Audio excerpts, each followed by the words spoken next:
another edition of iNtoColumbus. I'm JT Fellows. I'm Brandy Phillips. Coming up on today's show, we have a musical performance by Lisa Oberlander. And for you adventurous people, we're going to be talking about the new zip line in Uptown Columbus. And don't forget to check out Michael Coffee Pearson's time here at Columbus State University and in our very own InFace Center.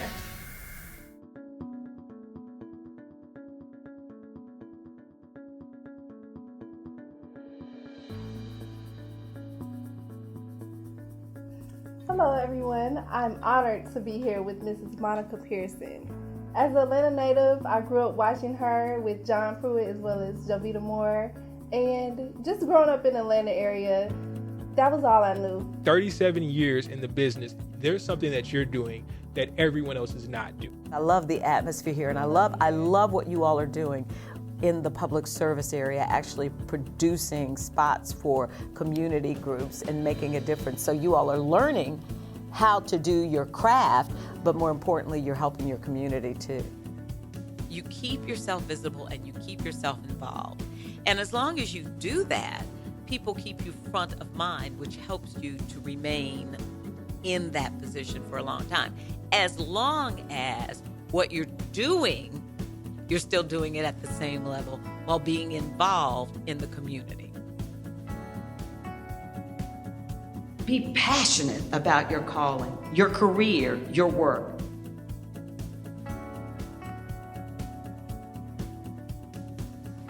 Be involved in the community. Volunteer, serve on nonprofit boards, participate in career days. Really successful people have characteristics and trait, no matter what they do, that cause them to be successful. My best advice is to practice what you say you want to do. We are communicators. Because when people get to know you, then they like you or dislike you, but at least they'll know you. Because of our color, our gender, our upbringing. Your field, ladies and gentlemen, is communication. Continue to educate yourself through reading, writing, traveling, and educational opportunities. Stick to your game plan and live your life so it can be an example to others.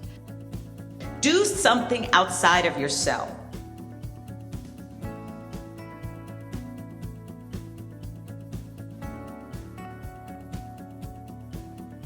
Don't be sharp, don't be flat, be natural. I want you to recognize that if this world is to be a better place, you cannot be uninvolved.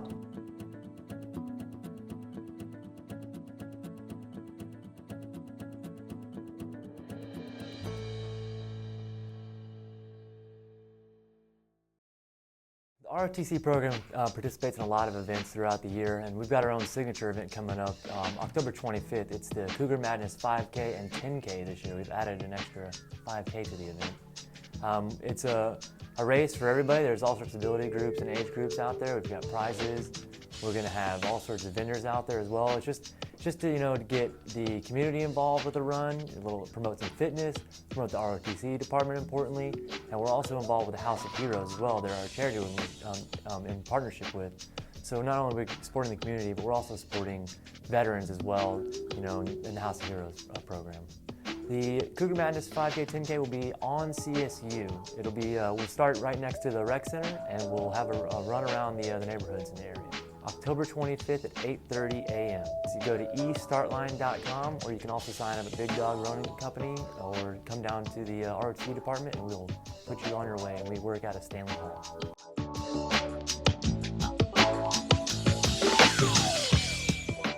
Hello, Columbus State University. My name is Brandy Phillips. And I'm JT Fellows. And here we have today is Dr. Lisa Oberlander with the Swole School of Music. Nice to have you here. Thanks, it's great to be here. So starting off, you have a new debut album entitled Times Like These. What type of music is actually on this album? Well, if you think about the title, it's actually pretty representative in that there's music from all different kinds. There's music that was written very early. Okay, the clarinet wasn't invented around 1750, and so we have music written from the late 1700s all the way up to pieces that were written in the last 10 years. and everything in between. So it's a little something for everybody. So what made you want to get into music? What was your aspiration growing up? Well, you know, my parents were both musicians. My father was a clarinetist in the Army Band, and my mother was a church organist, although she was also a clarinetist, and that's how they met, was by sitting next to each other in their college band. So I don't so much remember desiring to be a musician as much as I remember just being one. It just grew on you. It just happened, and I think I enjoyed it, and it was obvious to everybody that I enjoyed it. And to be honest, I never thought about doing anything else. When it was time to go to college, I knew I wanted to be a music major. And once I started college, you know, there are a lot of different things you can do in music. My undergraduate degree is in music education, so I thought I could be a good high school band director. And I did do some of that throughout my college career. As I was in graduate school, I did some teaching in the public schools, but I realized I wanted to, I thought college teaching was the best job in the world, and I was right. So I kept going to school until I could do that. Now, where did you get the name for your album from? There's actually one of the pieces on the CD is called Times Like These, so that's where the name originally came from. But as I thought about it, I realized that the name was perfect because that can mean so many things. It could refer to that piece itself. It could refer to all the different kinds of pieces that are on there, written in all different times, both from very early music for clarinet all the way up to the present day. And it also kind of refers to just our general state right now in music, that people are writing in all different styles and enjoying all different kinds of things. And so there's a little something for everybody. All right, now going back to the CD here, what are some of the ways people can get your music? Do you have a website or iTunes or anything like that? You can get it on iTunes by searching my name. You can also listen to it on Spotify to decide whether or not you want to buy it. You can also buy a physical copy from the label, which is called Potenza Music. So if you go to potenzamusic.com, you can search their catalog and buy it that way. Me personally, I know a lot of aspiring artists as a musician, and from what they say, it takes time and dedication, especially time to put forth an album or a CD. So did it take a lot of time for you to come to this point? It did. In fact, in a way, it took, if you look at it one way, it took about 5 years between, I recorded one piece several years ago, and then I recorded the rest of it last summer. And it took all the time in between to learn all the music and decide what else I was going to do. But if you look at it a different way, you know, I started playing the clarinet when I was 10 years old, and I'm now 44.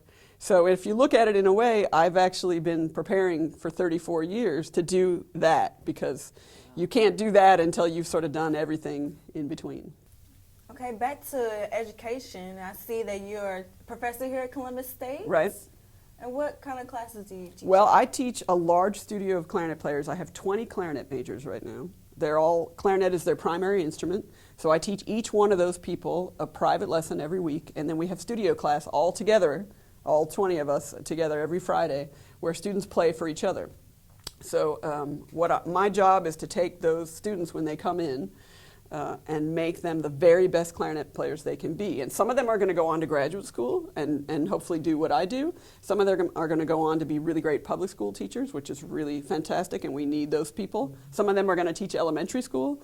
But my job is to make them really great musicians through the clarinet. And I'm sure you'll do a great job. Well, thank you. I try really hard. I work hard, but I tell you, my students work hard too, so we do it together. Now, how long have you been at the Schwab School of Music, and do you do any performances on the side other than teaching? I've been here at CSU since 1998, so I've been here sort of a long time now. I've seen a lot of changes for good in the university and in Columbus in general, and in the School of Music, which is really exciting. I do a lot of playing. I play occasionally with the Columbus Symphony. I play at the Springer. I get hired to do random jobs around the state of Georgia. I also travel to other universities and play.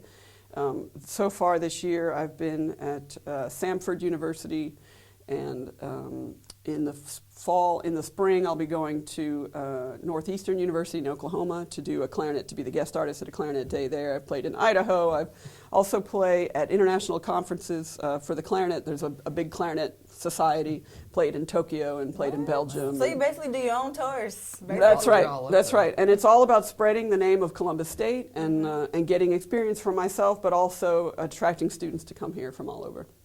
Now tell us a little bit about the student performances or recitals that CSU has. We do a huge number of concerts every year. Schwab School of Music last year did, I think, about 250 concerts. They're virtually all free to students and faculty, which is really exciting and not the case everywhere, so I want to make sure people understand that. There are wind ensemble concerts, CSU Philharmonic concerts, choir concerts, jazz band concerts, contemporary music ensemble concerts, as well as solo recitals that students have to do for their degrees. So if you go to columbusstate.edu/music, you'll find our events calendar, and we hope everybody comes out because the concerts are fabulous, and again, they're free. And they're in our beautiful, most of them in our beautiful Legacy Hall, which is a one-of-a-kind facility. Okay, we're going to have to end it right there. We're out of time, but Dr. Lisa Oberlander from the Schwab School of Music, with her releasing her debut album, thanks for joining us today. Thanks so much for having me.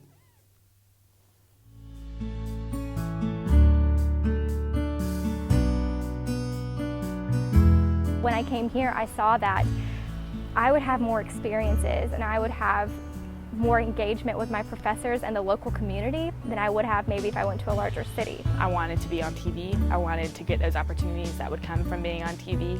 Aspirations of being Erin Andrews. I have a passion for sports, and I wanted to be on the sidelines. I wanted to be in the thick of things. This department prepares you for, it seems, again, like every asset of life, where with our service learning, servant leadership, the community outreach, community focus, it really allows you to gain and build knowledge, to gain and build partnerships, to gain and build relationships. It's definitely a career builder. Coming from a smaller school like Darton, I was used to smaller class sizes, and I really appreciated that here as well. The professors really gave me that one-on-one experience that I was used to, and I think that really helped me in my classes. I always felt comfortable to go to any of my professors. I have students that come up to me in Walmart and say, hey Professor Humphrey, I had a speech and I did it. Or another student comes up to me and says, I changed to comm major because of you. Then I know that that's when I've succeeded. Every class, there's been an effort to integrate an element of service learning so that you're working with a real client, delivering a tangible product that you can turn around and use to effectively build a communication-centric project piece. Really take what you learn through the department and through the courses, really take it to heart, because it's that type of coursework that is going to prepare you for life. I think the goal of parents and the goal of prospective students when they come into any program, they want to know, am I going to learn the key things I need to know that are going to get me the job or get me into grad school? And I feel very confident in saying that we will take your child and we will help them grow into young adults, knowing the value of communication, knowing how to sell themselves, and the skill sets that they will bring to the table that will make a difference in the next generation workforce.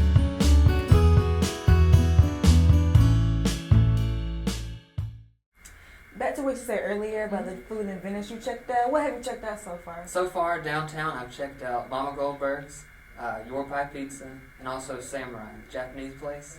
You like Japanese food? I didn't like the sushi, but I liked the hibachi type stuff. It was pretty good. It was. I'm not a Japanese person, but I am a barbecue person, though. I have a place called Winton Pitt's Barbecue. Never heard of that. Let's check out Ashton Merriweather and her experience at Winton Pitt's Barbecue. And after that, we'll take you to the ribbon cutting for the Disability Services Center. What's up, Cougars? Thank you for tuning in for another week of What to Eat in Columbus. We're right here at the Winton Pitt Barbecue. Let's check out what they have to eat. We have good food and good clientele, good service and cooking. My name is Doris Street Davis, the sister of Reverend Street. We been in this business for 23 years. He's a minister. We have regulars that have been coming here since I've been cooking here. I've been cooking here for 20 years. Most of the family owned and operated. Our hours from 10:30 Monday, Tuesday, Wednesday, and Thursday, 10:30 to 8. Friday and Saturday, 10:30 to 9. We have, they say soul food, but I call it country cooking, but we say soul food. You get a meat and 3 vegetables. We originally opened here in 1990. We appreciate y'all coming by 2500 University Road.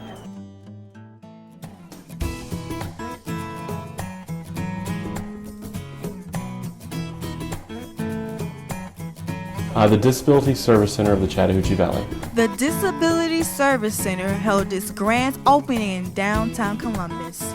People from all over the community, such as CSU professors and community leaders, came out and supported the grand opening. There were treats, prizes, and awards to commemorate the new facility. Here's our very own Vernon Humphrey to talk about the ceremony. More than anything else, my job is to help Jay get his job done. I see miracles happen every day. What it does is we have classes we teach people Braille. We have classes we teach sign language. We have classes that we give for etiquette for people with disabilities. You know, you walk up to somebody who's in a wheelchair, it's kind of rude to stand over them and talk to them. And people don't understand that. You get down on their level. Don't ask a guy to touch a guide dog or service dog. People do it all the time. People see my cane. The wonderful thing about my particular disease is I'm legally blind, not totally blind.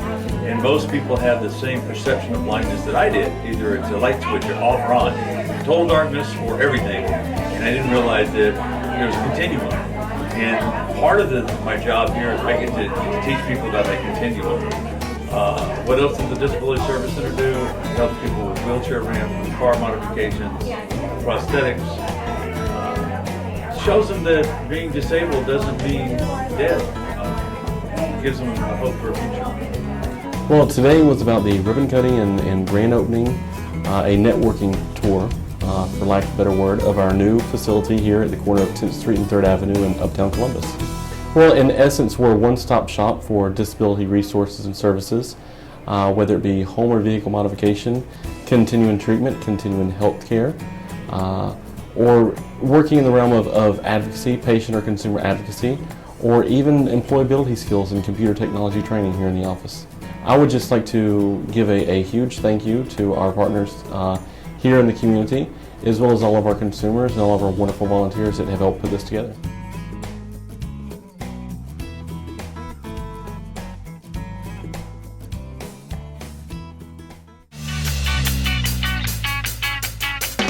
Welcome back, everybody. We're here with Stephanie Woodham with Uptown Columbus, and today she's going to be talking about the Blue Heron Zipline Adventure. Yes. So tell us a little bit about that. First off, where is it located?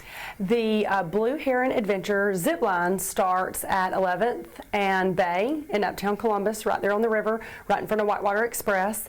And you zip across the Chattahoochee River into Phoenix City, and that is where our aerial course lands. So you zip into the aerial course, and you have the opportunity to choose from 2 different levels of challenges on the aerial course.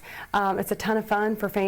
Okay, so how fast is this zip line actually going across Chattahoochee? You get up to about 40 miles per hour going across the Chattahoochee. The cool thing about our zip line is, first of all, it is, as far as we know, it is one of the only zip lines, dual zip lines, that connects 2 different states. So you're zipping from Georgia into Alabama, so that's really neat. And it is 2 zip lines, so you guys could go together and zip together and be like, hey! So it's really, it's a lot of fun. So tell us a little bit more about that aerial course. Yeah, the aerial course is really cool. You have to be 5 years old. There's no minimum weight limit, but you must be at least 5 years old. You cannot be over 250 pounds. There are 10 different elements on the obstacle course. There are 5 on the bottom, and there are 5 on the top. You walk across a wobbly bridge.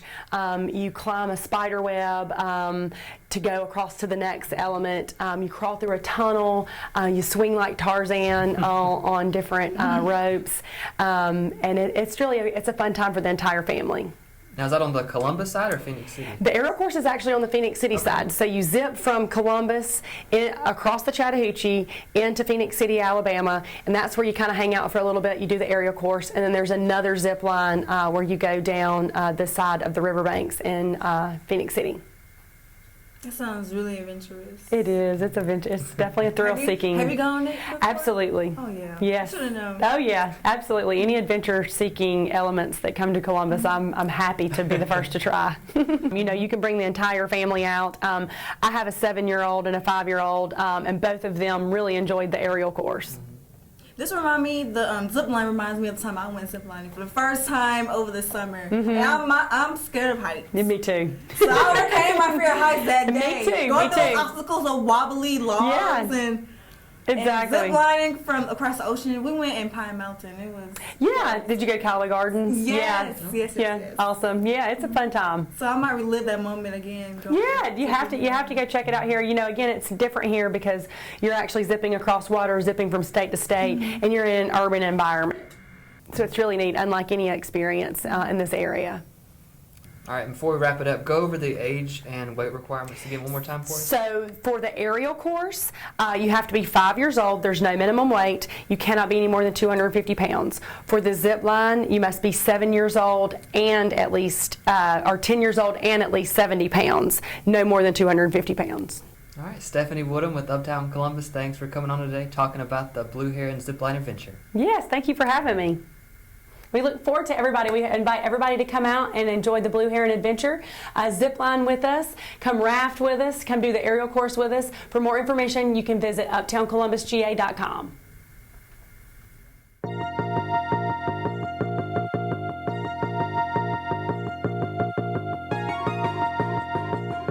As college students, we don't realize that what we post can affect us in a negative way in our future. Today I'll be asking students how responsible they are on social media accounts, and do they use it in a positive way or a negative way. How many social media accounts do you have? Currently, I think I'm on like 6. Instagram, Facebook, wow, GroupMe, I do Snapchat. I have like 2, and then my old roommate got me 2 more, but I haven't touched them until like this year, so I guess about 4. Do you use your social media accounts for networking, or do you use most of them for fun? I use one for fun, but the rest of them. And which one is the one you use for fun? I use Snapchat. It's just for fun. I haven't really figured out a social media that I'm really comfortable with networking. I'll be using it for networking. I got Instagram for a class that requires to have a certain amount of social media accounts. Would you say that you use your social media accounts in a responsible way as far as what you post? Yeah, I'd say it's pretty responsible. I always, be careful whatever I put on there. I try not to put my location, mostly because, even if I'm safe with friends, I know my aunt and uncle would be like, why did you post where you were today? People will see that. And I'm like, oh, yeah.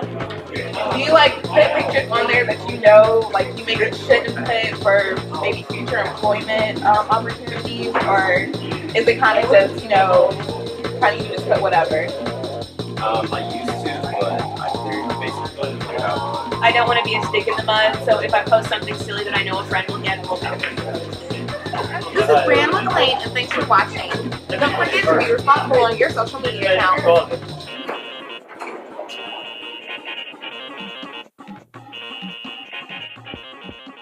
So JT, what do you like to do in your spare time? I like to walk around along the river walk, maybe get a little jogging in, and also check out the different shops and stores around downtown. What about you? I like to eat. I like to go makeup shopping, and I like to blog entertainment news too. Downtown, there's this thing called Ride on Bikes. Every Tuesday night, they have a free event where you can check out your bike. Oh, really? And they ride along the river in groups. I've seen them, but I've never done it before. It looked like a lot of fun, though. Oh, yeah. Check out Remy Summers at the Ride on Bikes.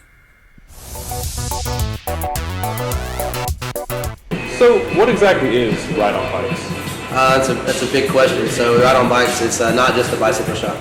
We buy, sell, repair, ride, rent. It's more like a family environment. And it's kind of interesting because it's a long-term business, you know what I mean? So we do free biking on a Tuesday night, for example. It's all about the community involvement, and we're involved in every day. So it's so much more than just a bicycle shop. Jason McKenzie, part owner of Ride on Bikes in Uptown Columbus. Cycling, you don't even realize you're doing. Who likes to run? Nobody really likes that, you know? But cycling, you get out in the middle of things and you're having a blast just like you were when you were a kid. And it's if you're 5 years old or if you're 75 years old, you can still do it. How great a way is this just to stay in shape? I think it's the best, obviously. Even running and walking is such a hard impact on your knees and your ankles.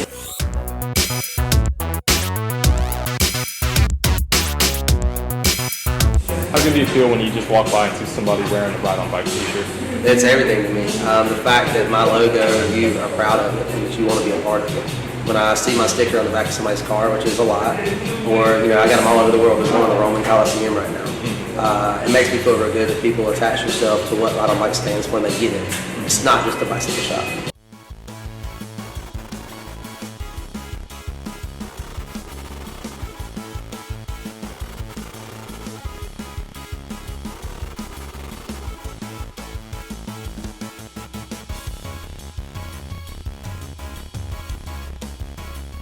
And that's all we have for today's episode. But stay tuned for a live performance from Lisa Oberlander. I'm JT Fellows. I'm Brandy Phillips. Make sure you get out and get into Columbus.